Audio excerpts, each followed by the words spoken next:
ജന്മാദ്യസ്ഥേതോന്നയാതിതരതച്ചാർത്തേഷ്വവിജ്ഞസ്വരാട് തേനേ ബ്രഹ്മഹൃദായ ആദികവേ മുഖ്യന്തയത് സൂരയ തേജോവാരി മൃതാം യഥാവിനിമയോ യത്ര തിസർഗോമുഷാ ദാംനാസ്തേന സദാ നിരസ്തകുഹകം സത്യം പരം ധീമഹി. നമസ്കാരം.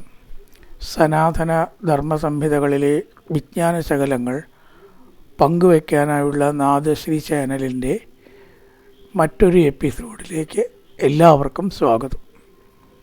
പ്രിയ ചാനൽ സബ്സ്ക്രൈബ് ചെയ്യാനും ലൈക്ക് ചെയ്യാനും ഓർമ്മപ്പെടുത്തിക്കൊള്ളുന്നു. സബ്സ്ക്രൈബ് ചെയ്ത് ലൈക്ക് ചെയ്ത് സഹകരിച്ചവർക്കെല്ലാം നന്ദി രേഖപ്പെടുത്തിക്കൊള്ളുന്നു. ശ്രീമദ് ഭാഗവതത്തിൽ തൃതീയ സ്കന്ധം 13-ാം അധ്യായം വരാഹാവതാരത്തെ പ്രതിപാദിക്കുന്ന അധ്യായമാണ്. അതിൽ 23-ാമത്തെ ശ്ലോകം വരാഹാവതാരം വർണ്ണിക്കുന്നത് 19-ാമത്തെ ശ്ലോകമാണ്. ഇത്യഭിധ്യായതോ നാസാത് വിവരാത് സഹസാനഘ വരാഹതോകോ നിരകാത് അങ്കുഷ്ടപരിമാണക. 19-ാം ശ്ലോകമാണ് വരാഹാവതാരം. അവതാരങ്ങൾ കർപ്പൂരമൊക്കെ കത്തിക്കേണ്ടതായിട്ടുള്ള ശ്ലോകമാണ് ഇത്യഭിധ്യായതോ നാസാത് എന്നുള്ള ശ്ലോകം. പിന്നെ പെരുവിരലിൻ്റെ വലിപ്പത്തിൽ പുറത്തേക്ക് ചാടിയതായിട്ടുള്ള ഭഗവാൻ അവിടുന്ന് അങ്ങോട്ട് വലുതായി. ദൃഷ്ടോ അങ്കുഷ്ട ശിരോ മാത്ര ക്ഷണാത് ഗണ്ഡശില സമ.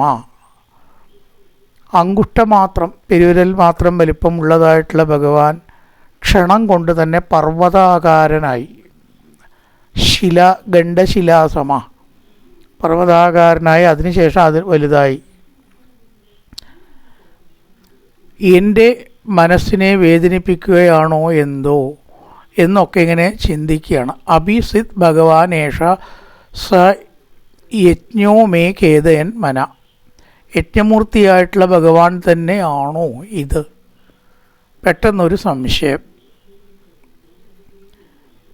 എന്താണ് ഇത്രവാരം ഒരു സ്വരൂപം മുമ്പിൽ വരാനുള്ള കാരണം എന്ന് പറഞ്ഞ് മനസ്സിൽ വല്ലാത്ത ആകാംക്ഷ ഉണ്ടായി. ബ്രഹ്മാണം അക്ഷയ മാസ കരിത്താഞ്ച ദിജോത്തമാംസഗർജിതേന കകുഭ പ്രതിസ്വനതയാ വിഭു. ഭഗവാൻ വിഭു, ഹരി വിഭു രണ്ട് പേര് പറഞ്ഞിരിക്കണു. കകുഭ എന്ന് പറഞ്ഞാൽ ദിക്കുകൾ എന്നർത്ഥം. കകുഭ ദിക്കുകളെ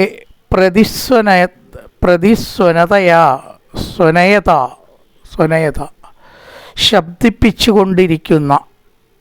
സ്വനം എന്ന് പറഞ്ഞാൽ ശബ്ദമാണ്. സ്വരം എന്നുള്ളത് തന്നെയാണ് സ്വനം.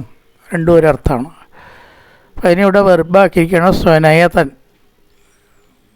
സ്വനയിച്ചു കൊണ്ടിരിക്കുക, സ്വനയിക്കുക എന്ന് പറഞ്ഞാൽ ശബ്ദം ഉണ്ടാക്കുക.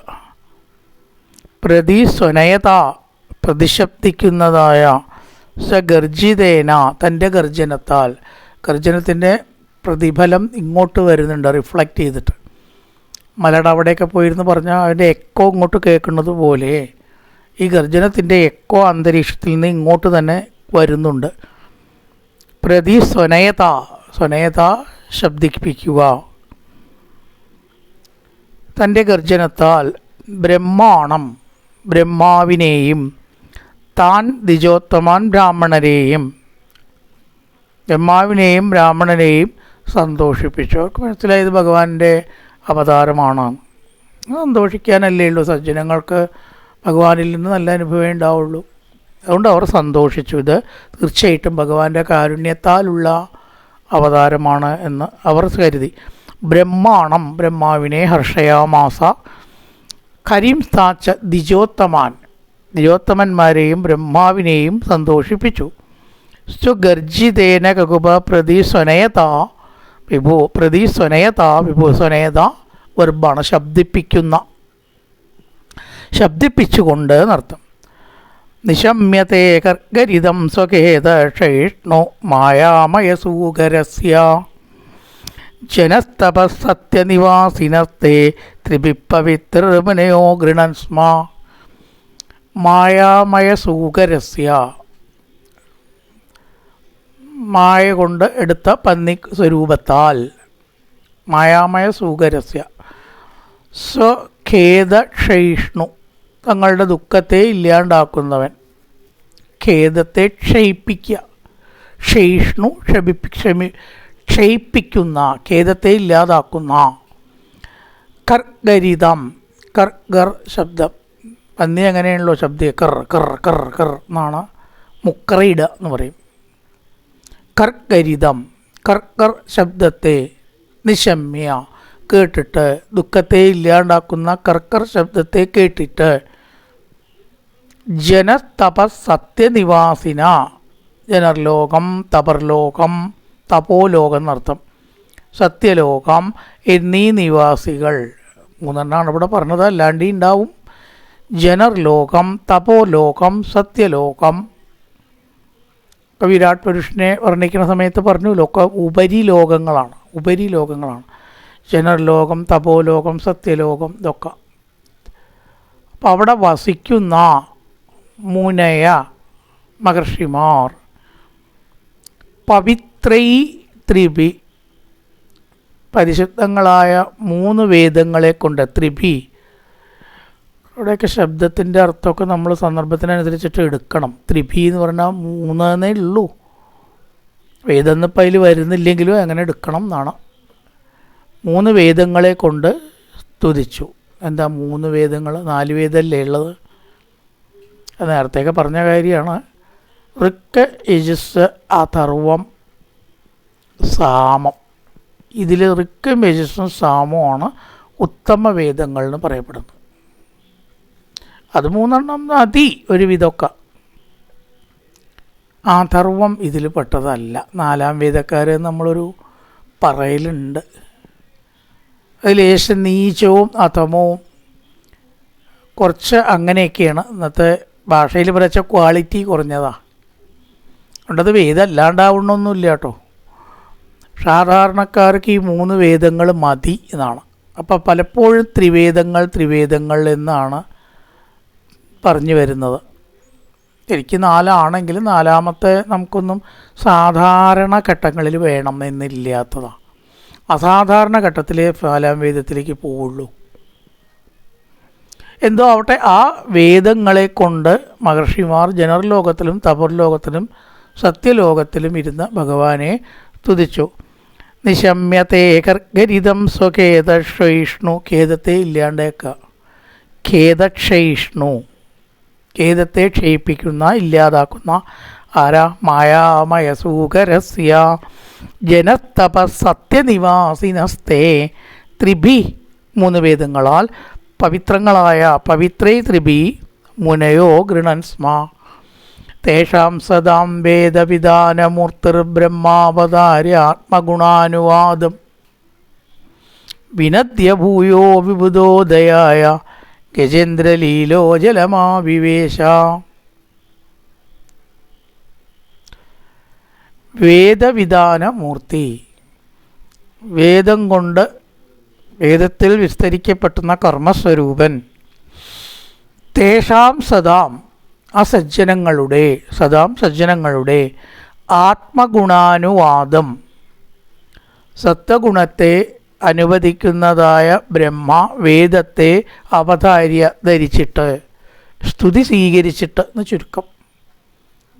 വേദത്തെ അവതാര്യ ധരിച്ചിട്ട് ഭൂയ വിനദ്യ, പിന്നെയും ഗർജിച്ചു. വിനദ്യ ശബ്ദിപ്പിച്ചിട്ട്, ഗർജിപ്പിച്ച് വെച്ചിട്ട് വിബുധോദയായ ദേവന്മാരുടെ ശ്രേയസ്സിനെ ഉദ്ദേശിച്ച്. വിബുധന്മാർ എന്ന് പറഞ്ഞാൽ ദേവന്മാരാണ്, വിബുധന്മാർ. അപ്പം അവരുടെ ഉദയത്തിനായിക്കൊണ്ട്, ശ്രേയസ്സിനായിക്കൊണ്ട് ഗജേന്ദ്രലീല, ഗജേന്ദ്രൻ്റെ ലീലയെ അംഗീകരിച്ചിട്ട്.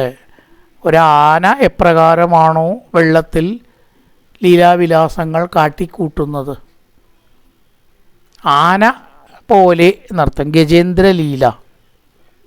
ഒരാന എന്ന ഓണം, ആനയുടെ പ്രവൃത്തികൾ എന്ന പോലെ ജലത്തിലേക്ക് പ്രവേശിച്ചു. ആനയാണ് വെള്ളമാണ് കണ്ട ശങ്ക കൂടാതെ വെള്ളത്തിലേക്കാണ്ട് ഇറങ്ങും. എന്നിട്ട് അതിൽ കളിക്കുകയാണല്ലോ. അതേപോലെ ഒരു ആനയെ പോലെ ആ വെള്ളത്തിലേക്ക് ഇറങ്ങി തേഷാം സതാം വേദവിധാനമൂർത്തിർ, വേദവിധാനമൂർത്തി വേദങ്ങളാൽ തുതിക്കപ്പെട്ടവൻ. ബ്രഹ്മ അവതാരി ആത്മഗുണാനുവാദം, വേദങ്ങളാൽ സ്തുതിക്കപ്പെട്ട തൻ്റെ മഹാത്മ്യത്തോടു കൂടി ശബ്ദിപ്പിച്ചിട്ട് വിനദ്യ ഭൂയോ വീണ്ടും വീണ്ടും ശബ്ദിപ്പിച്ചിട്ട് ദേവന്മാരുടെ ഉത്കർഷത്തിന് വേണ്ടി വിബുധോ ഉദയായ, വിബുധ പ്ലസ് ഉദയം, വിബുധോ ഉദയായ ഗജേന്ദ്രലീലോ ജലമാവിവേശ, ഒരാനയെപ്പോലെ വെള്ളത്തിലേക്ക് പ്രവേശിച്ചു. വലിപ്പം കൊണ്ട് ആനയുടെ അത്രയൊക്കെ ഉണ്ട്, അതിനേക്കാളും ഉണ്ടല്ലോ. ഇങ്ങനെ വർണ്ണിക്കുകയാണ്. ഉക്ഷിപ്തവാല കചര കഠോരസടാവിധുന്നൻ കരരോമശത്വ കുരാഹത പ്രസിദ്ധം ട്രൈക്ഷ ജ്യോതിർബാസേ ഭഗവാൻ മഹീദ്ര, ഉയർത്തപ്പെട്ട വാലോട് കൂടിയവനും. അതാണ് ഉക്ഷിപ്ത വാല. വാല എന്ന് സംസ്കൃതത്തിൽ അങ്ങനെ തന്നെയാണ് പറഞ്ഞിരിക്കുന്നത്. വാല വാക്കുകളൊക്കെ ഇഷ്ടം പോലെയുണ്ട്, എന്നാലും ഇവിടെ വാല എന്ന് പറഞ്ഞാൽ ഉക്ഷിപ്ത വാല. ലാങ്കൂലം എന്നൊക്കെ സംസ്കൃതത്തിൽ പറയണ വാക്കാണ് വാലിന്, ലാങ്കൂലം. ഇവിടെ ഉക്ഷിപ്ത വാല. ഖചര, ആകാശത്തിൽ സഞ്ചരിക്കുന്നവർക്കാണ് ഖചരന്മാർ, ഖേചരന്മാർ എന്നൊക്കെ പറയും, ചിലപ്പോൾ അങ്ങനെയും പറയും. എന്തായാലും ഖ എന്നുള്ള അക്ഷരം ആകാശമാണ്. ഖചര ആകാശസഞ്ചാരിയായവനും, കഠോരം കഠിന ശരീരമുള്ളവനും, കഠോര സട കുഞ്ചിരോമങ്ങൾ, ഇതിനാണ് സട എന്ന് പറയുക. സിംഹത്തിനും പന്നിക്കും ഒക്കെയുള്ള പ്രത്യേക തരത്തിലുള്ള മുഖത്തെ രോമങ്ങളാണ് കുഞ്ചിരോമങ്ങൾ, സട. വിധുന്യൻ ചലിപ്പിക്കുന്നവനും, തല അങ്ങോട്ടും ഇങ്ങോട്ടും ഇളക്കുമ്പോൾ ഈ രോമങ്ങൾ ഇളകും. കരരോമശത്ത്, കഠിന രോമങ്ങൾ അധികരിച്ച മേൽത്തൊലിയോടു കൂടിയവനും, ധാരാളം രോമങ്ങൾ ഉള്ള ശരീരത്തോടു കൂടിയവനും നടത്താം. കരരോമശത്വക്ക്, ത്വക്ക് എന്ന് പറഞ്ഞാൽ ത്വക്ക് തന്നെ. കരരോമശ ത്വക്ക്, രോമശ ത്വക്ക്, രോമങ്ങൾ ഉള്ളതായിട്ടുള്ള ത്വക്കിനെ കുരാഹത കുരം എന്ന് പറഞ്ഞാൽ കുളമ്പ്, കുളമ്പുകളെ കളുടെ അടി ആകുന്ന ശബ്ദം, കുളമ്പടി ശബ്ദത്താൽ, കുളമ്പടിയുടെ ശക്തിയാൽ മേഘങ്ങളെ ചലിപ്പിക്കുന്നവനും. അപ്പോൾ കുളമ്പ് മേഘത്തിൻ്റെ അവിടുത്തെ എത്തിയിട്ടുണ്ട് വച്ചാൽ ബാക്കി ഭാഗം എത്ര ഉയരത്തിലാണ് ആലോചിച്ച് നോക്കൂ. കുളമ്പടി തന്നെ മേഘത്തിൻ്റെ അവിടെ എത്തിയിരിക്കണു ഭൂമിയിൽ നിന്നേ. അപ്പോൾ എത്രമാത്രം വലിപ്പമുണ്ടാവും ആ ശരീരം. മേഘത്തിൻ്റെ അവിടേക്ക് കുളമ്പാണെന്ന് പറഞ്ഞാൽ മേഘങ്ങളെ കുളമ്പ് കൊണ്ട് ചലിപ്പിക്കുന്നവനും. സിതദംഷ്ട്ര, വെളുത്ത ദംഷ്ട്രകളോട് കൂടിയതും, വെളുത്ത ദംഷ്ട്ര പുറത്തേക്കിനെ കാണാനുണ്ട്, അതോടു കൂടിയവനും. ഈക്ഷാ ജ്യോതി, പ്രകാശിക്കുന്ന കണ്ണുകളോട് കൂടിയവനും, വെട്ടിത്തിളങ്ങുന്ന കണ്ണുകളോട് കൂടിയവനും. മഹീദ്ര, ഭൂമിയെ ധരിപ്പാനായി ഭാവിച്ച് ഉദ്ദേശിച്ച് ഭഗവാൻ ബബാസേ ശോഭിച്ചു. എങ്ങനെയൊക്കെ ശോഭിച്ചു?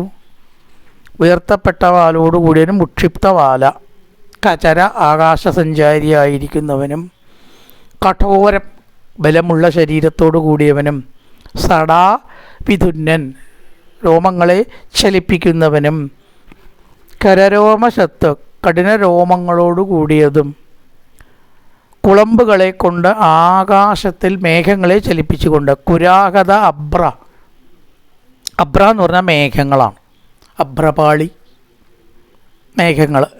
കുരാഹത കുളമ്പുകളെ കൊണ്ട് അടിക്കപ്പെട്ട മേഘങ്ങളെ കൊണ്ട് പ്രഹരിച്ചപ്പോൾ മേഘങ്ങൾ അങ്ങോട്ടും ഇങ്ങോട്ടും ചിന്നിച്ചിതറി. സിതദംഷ്ട്ര, വെളുത്ത ദംഷ്ട്രകളോടുകൂടി. ജ്യോതിർ ബബാസേ ഭഗവാൻ മഹീദ്ര, ഭൂമിയെ ഉദ്ധരിപ്പിക്കാൻ മഹീദ്ര ഭൂമിയെ ഉദ്ധരിപ്പിക്കാൻ ഉദ്ദേശിക്കുന്നവനായ ഭഗവാൻ ശോഭിച്ചു രോമങ്ങളെ കൊണ്ട്.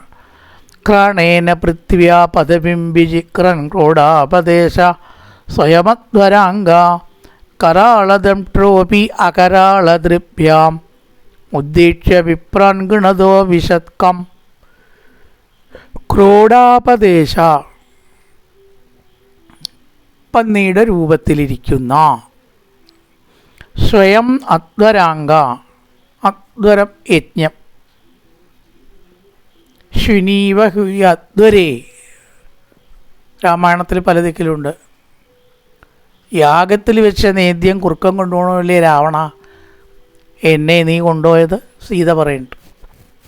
വേറെ പലരും പറയുന്നുണ്ട്, രാമനൊക്കെ പറയുന്നുണ്ട്. ശുനീവ ഹവി അധ്വരേ, അധ്വരം യാഗം. യാഗത്തിൽ വെച്ച നിവേദ്യം കുറുക്കൻ കൊണ്ടുപോകണ പോലെ എന്നെ കൊണ്ടുപോയില്ലേ. അധ്വരാംഗ, യജ്ഞമൂർത്തി എന്ന് ഇവിടെ അർത്ഥം. ഘ്രാണേന, ഗന്ധത്താൽ പൃഥിവ്യ, ഭൂമിയുടെ പദവി മാർഗത്തെ വിചിക്രൻ. ഭൂമി എവിടെയാണെന്ന് അറിയണമല്ലോ, അതിനെങ്ങനെ മൃഗങ്ങൾ ഘ്രാണിച്ചിട്ട് മൂക്കൊണ്ട് മണത്തിട്ടാണ് അറിയുക. അതാണ് ഇവിടെ എന്ത് പറയുന്നത്, പൃഥിവ്യ പദവിം വിചിക്രൻ. ഭൂമിയുടെ ആ സ്ഥലത്തെ മണത്ത് എവിടെയാണ് ഭൂമി എന്ന് മണത്ത് അന്വേഷിച്ചു കൊണ്ട്. ക്രാണേന പൃഥിവ്യാം പദവിം വിചിക്രൻ ക്രോഡാപദേശ സ്വയം അധ്വരാംഗ. വരാരൂപത്തെ യജ്ഞരൂപം, യജ്ഞമൂർത്തി എന്നാണ് പറയുന്നത്. അതാണ് അധ്വരാംഗ. കരാളദംഷ്ട്രോ, ഭയങ്കരങ്ങളായ ദംഷ്ട്രകൾ, കുത്തി കീറി ഒന്നും ബാക്കി വയ്ക്കാത്ത പോലെയുള്ള ദംഷ്ട്രകളാണ്. മനുഷ്യനെയൊക്കെ മുമ്പിൽ കിട്ടിയാൽ കീറിയിട്ട് പത കഴിക്കും പന്നികളല്ലേ. ഇപ്പം കരാളദംഷ്ട്ര, അതിഭയങ്കരം തീക്ഷണങ്ങളും മൂർച്ചയുള്ളതുമായ തേറ്റയോടുകൂടി. അകരാളദൃഭ്യാം, സൗമ്യങ്ങളാൽ സ്തുതിക്കുന്ന ബ്രാഹ്മണരെ, സൗമ്യദൃഷ്ടികളാൽ സ്തുതിക്കുന്ന ബ്രാഹ്മണരെ നോക്കിയിട്ട്. ബ്രാഹ്മണന് അകരാളദൃഭ്യാമാണ്, ഭഗവാന്റെ കരാളദംഷ്ട്രാം. അകരാളദൃഭ്യാം, ഒട്ടും കഠിനതയില്ലാത്ത ശാന്തമായ കണ്ണുകളോട് കൂടിയ ഋഷിമാർ കണ്ടിട്ട് ജലത്തെ പ്രവേശിച്ചു. ഉദ്ദീക്ഷ്യ വിപ്രാൻ ഉദ്ദീക്ഷ്യ, ആ വിപ്രന്മാരെ കണ്ടിട്ട്, ശാന്തമായ കണ്ണുകളോടുകൂടി തുതിക്കുന്ന വിപ്രരെ കണ്ടിട്ട് ഇവിടേക്ക് പ്രവേശിച്ചു, ജലത്തെ പ്രവേശിച്ചു. പ്രളയജലത്തെ, സമർത്ഥക ജലത്തെ പ്രവേശിച്ചു. ഘ്രാണേന പൃഥ്വ്യാ പദബിംബിചിക്രൻ, ഭൂമിയെ മണത്ത് ക്രോഡാപദേശ സ്വയമധ്വരാംഗ, പന്നിസ്വരൂപത്തെ ആ ശരീരത്തോടു കൂടി കരാളങ്ങളായിട്ടുള്ള ദംഷ്ട്രകളെ കൊണ്ട് ഒട്ടും ഭയങ്കരങ്ങളല്ലാത്ത കണ്ണുകളോടുകൂടിയ മഹർഷിമാരെ കണ്ടു. സവച്ച കൂടാംഗനിപാത വേഗവിശീർണ കുക്ഷിത്തനയന്നുതന്വാൻ ഉസൃഷ്ട ദീർഘോർമി ഭുജേ നിവാർത്ത ചുക്രോശ യജ്ഞേശ്വര പാഹിമേതി. അവരുടെ ആ ഒരു സ്തുതി, വജ്രാംഗ നിപാത വേഗ വിശീർണ കുക്ഷി, വജ്രതുല്യമായ ശരീരത്തിൻ്റെ ആ ശക്തിയാൽ തകർന്ന അന്തർഭാഗത്തോടു കൂടിയ സമുദ്രം മുഴുവനെ തകർന്നിരിക്കുന്നു. ഉദന്വാൻ, സമുദ്രം. ഭഗവാന്റെ വരവോട് വെള്ളമൊക്കെ ഇങ്ങനെ ഓളം വെട്ടി അലയടിച്ച് തകരാറായി, സമുദ്രം ആകെ ഇളകി മറിഞ്ഞു എന്നർത്ഥം. അതാണ് ഇവിടെ തകർന്നിരിക്കുന്നതെന്ന് പറഞ്ഞത്. വജ്രകൂട അംഗ, വജ്രസമാനമായ ശരീരത്താൽ ചിന്നിച്ചെതറിയ സമുദ്രം അലറിക്കൊണ്ട്, സ്തനയൻ അലറിക്കൊണ്ട്. ഉസൃഷ്ട ദീർഘോ ഊർമി ഭുജൈ, ഊർമി തിരമാല, ഊർമി എന്ന് പറഞ്ഞാൽ തിരമാലയാണ്. അങ്ങോട്ടും ഇങ്ങോട്ടും വ്യാപിച്ച തിരമാലകളോട് കൂടി സമുദ്രം അടിച്ചു. വരാഹമൂർത്തി വെള്ളത്തിലേക്ക് കണ്ട് ഇറങ്ങിയതും ഊർമികളെ കൊണ്ട്, തിരമാലകളിങ്ങനെ അടിച്ച് അങ്ങോട്ടും ഇങ്ങോട്ടും സമുദ്രം ഇളക്കി മറിഞ്ഞു.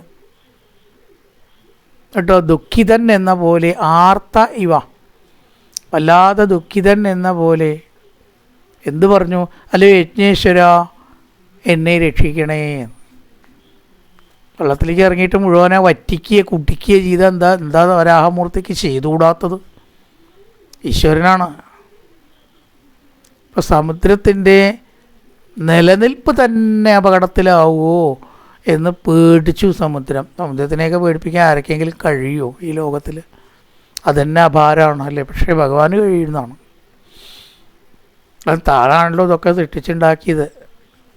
അപ്പോൾ സമുദ്രത്തിൻ്റെ നിലനിൽപ്പ് തന്നെ അപകടത്തിലായേക്കുമോ എന്ന് ഭയപ്പെട്ട സമുദ്രം യജ്ഞേശ്വര മാ പാഹി മാ പാഹി, രക്ഷിക്കണേ രക്ഷിക്കണേ എന്ന് സമുദ്രം കരഞ്ഞു.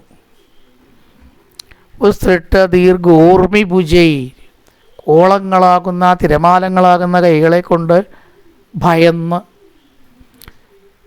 ശുക്രോശ അലറി നിലവിളിച്ചു. എങ്ങനെ? യജ്ഞേശ്വര മാംബാഹി, യജ്ഞേശ്വര മാംബാഹി, എന്നെ രക്ഷിക്കണേ രക്ഷിക്കണേ, ഉപദ്രവിക്കരുതേ, ഞാൻ കഷ്ടത്തിലായിരിക്കുന്നു അങ്ങയുടെ ഈ സമുദ്രപ്രവേശം കൊണ്ട് എന്ന് സമുദ്രം കരഞ്ഞ് നിലവിളിച്ചു. ഓളങ്ങൾ സർവ്വദിക്കിലും വ്യാപിപ്പിച്ചു. സ വജ്രകൂടാംഗ നിപാതപേക വിശീർണ കുക്ഷി തനയന്നുധന്വാൻ ഉസ്തൃട്ട ദീർഘോർമി ഭുജേർ, തിരമാലകളാകുന്ന തൻ്റെ കൈകൾ ഉദന്നൻ. ശുക്രോശയജ്ഞേശ്വര പാഹിമേതി, എന്നെ രക്ഷിക്കണേ രക്ഷിക്കണേ ഇപ്രകാരം പറഞ്ഞു. വിശീർണ കുക്ഷി, തകർന്നിരിക്കുന്ന തൻ്റെ ശരീരത്തോടു കൂടിയിട്ട് എന്നർത്ഥം. വിശീർണ തകർന്ന. കുരേക്ഷുരപ്പേർ അതയൻ തദാബ ഉത്പാരപാരം ത്രിപരൂരസായാം ദദർശകാം തത്ര സുഷുപ്സുരഗ്രേ യാം ജീവധാനിം സ്വയമഭ്യദത്ത. ത്രിപരു യജ്ഞമൂർത്തി. മൂന്ന് വേദങ്ങളെ പറയപ്പെടുന്ന സവന വിഭാഗമാണ് എന്ന് ഇവിടെ ഉദ്ദേശിച്ചത്. അപ്പം അതിൻ്റെ പരു ത്രിപരു എന്ന് പറഞ്ഞാൽ യജ്ഞമൂർത്തി. ക്ഷുരപ്രേ, മൂർച്ചയുള്ള തൻ്റെ കുരൈ, വീണ്ടും കുളമ്പ്, നേരത്തെ പറഞ്ഞു കുരം, ഇവിടെ ആവർത്തിച്ച് കുളമ്പ്, കുളമ്പുകൾ കൊണ്ട്, കുരം കുളമ്പുകളെ കൊണ്ട്.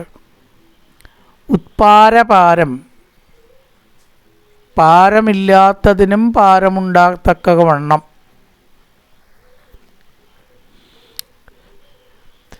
ഭൂമി ജീവരാശികളുടെ നിവാസസ്ഥാനമാണ്. ഇവിടെ എല്ലാവരും വസിക്കുന്നത് വെച്ചാൽ ഭൂമിയിലാണല്ലോ. അപ്പോൾ യജ്ഞമൂർത്തി കര ഇല്ലാതെ വ്യാപിച്ചതായിട്ടുള്ള സമുദ്രജലങ്ങൾ ജലത്തെ കണ്ട് അതിൻ്റെ മൂർച്ചയുള്ള കുളമ്പുകൾ കൊണ്ട് സമുദ്രത്തെ പ്രഹരിച്ചു എന്ന് പറയാം, അടിച്ചുകൊണ്ട് പ്രവേശിച്ചു. അങ്ങനെ അടിച്ചടിച്ച് ആ വെള്ളത്തിനെ അങ്ങോട്ടും ഇങ്ങോട്ടും മാറ്റുമ്പോൾ ഭൂമിയെ കണ്ടു. എവിടെ കണ്ടു?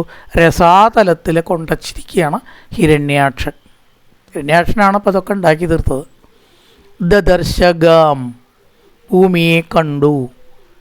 സുഷുപ്സുരഗ്രേ യാഞ്ജീവധാനീം സ്വയമഭ്യദത്ത, ഭൂമിയുടെ വിശേഷണമാണ്.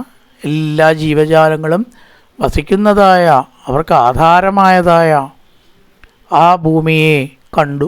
ദദർശ, എല്ലാ ജീവജാലങ്ങൾക്കും ആധാരമായിട്ടുള്ള ഭൂമിയെ രസായാം ദദർശ. രസാതലം അധോലോകമാണ്. പാതാളവും രസാതലവും ശരിക്കും ഒന്നല്ല, പക്ഷെ ചിലപ്പോൾ അതിനെയൊക്കെ പര്യായമായിട്ടും പറയും. ചില കാര്യങ്ങളൊക്കെ അങ്ങനെയാണ്.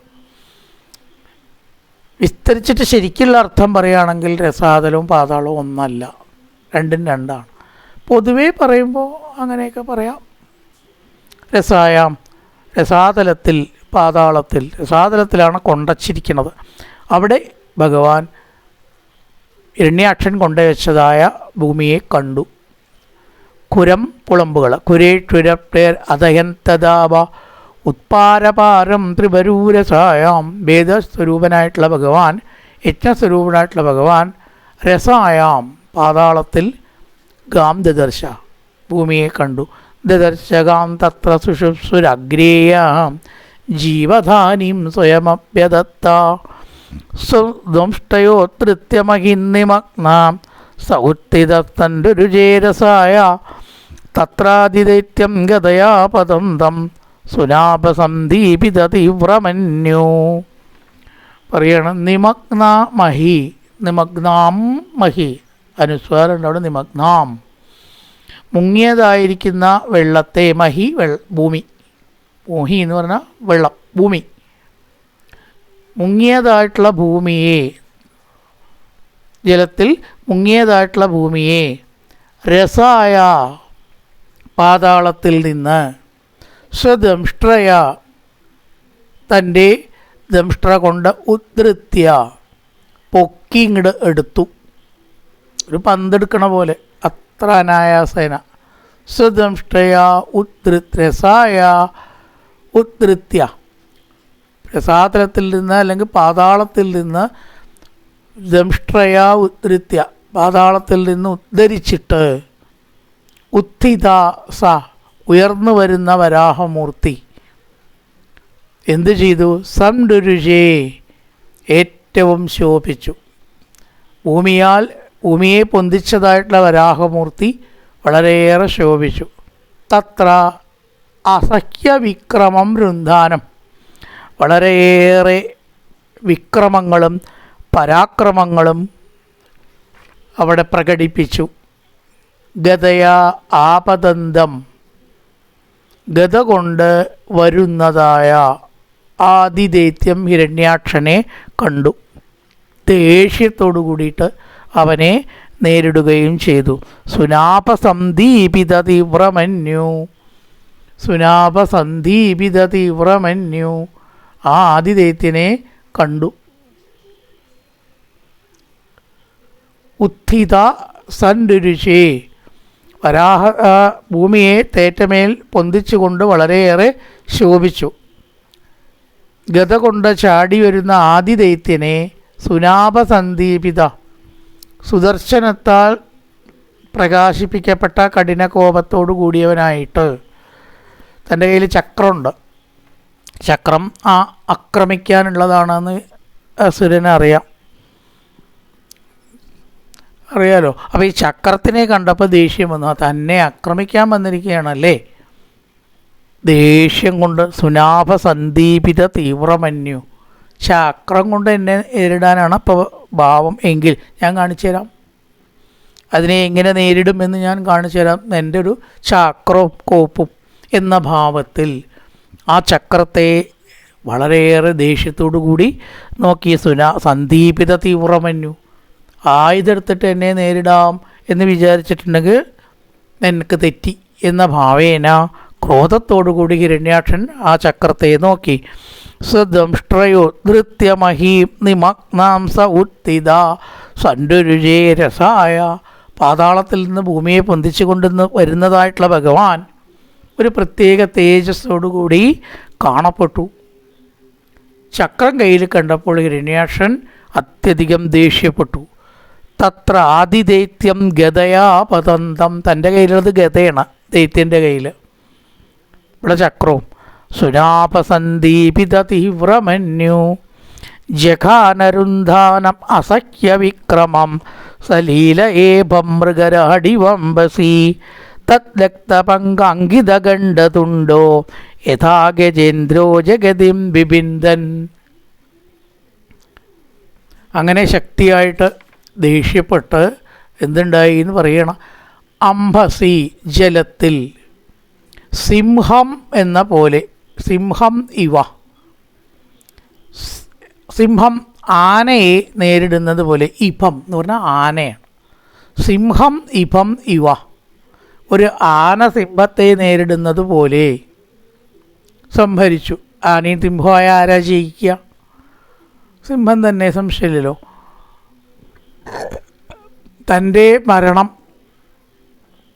മുന്നിൽ കണ്ടുകൊണ്ട് ആന എപ്രകാരം സിംഹത്തെ നേരിടുന്നുവോ അതുപോലെ വരാഹമൂർത്തിയുടെ ശോഭയിൽ നിഷ്പ്രഭമായി ആന സിംഹത്തിനെ എന്ന പോലെ സലീലയ ജഘാന സംഭരിച്ചു.